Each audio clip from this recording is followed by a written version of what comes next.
तर राज ठाकरे यांनी विविध मुद्द्यांवर या ठिकाणी भाष्य केलंय। मात्र उद्धव ठाकरे आणि शरद पवार यांच्यावर टीका केलेली आहे। तर अजित पवार यांनी कधीच जातीवर भाष्य केलं नाही हे निश्चित, असं देखील राज ठाकरे यांनी यावेळेला म्हटलेलं आहे। जातीच्या राजकारणामध्ये ते कधीही पडले नाहीत असा उल्लेख देखील राज ठाकरे यांनी यावेळेला केला। पुढच्या 3-3.5 महिन्यामध्ये ह्यांना जेवढे काही दंगली घडवता येतील आणि जेवढ्या काही मराठवाडा, खास करून मराठवाड्यामध्ये जेवढ्या काही गोष्टी यांना घडवायच्या तेवढ्या घडवण्यासाठी म्हणून यांचे सगळे प्रयत्न सुरू आहेत।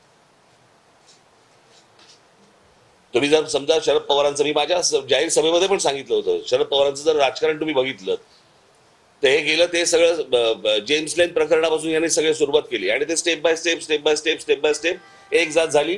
कसं होतं, जातीबद्दल प्रेम हे वर्षानुवर्ष आहे, फक्त काय महाराष्ट्रात नाही देशात आहे, स्वतःच्या जातीबद्दल प्रेम असणं। पण दुसऱ्याच्या जातीबद्दल द्वेष निर्माण करणं हे पवारांनी जेव्हा राष्ट्रवादी निर्माण केली त्याच्यानंतर हे सगळं सुरू झालं। तर ह्यांना दाखवायचं की हे जरांगे पाटलांचं आहे, पण त्यांच्या आडून ह्यांचं विधानसभेचं राजकारण सुरू आहे हे मला असं वाटतं लोकांसमोर येणं गरजेचं आहे।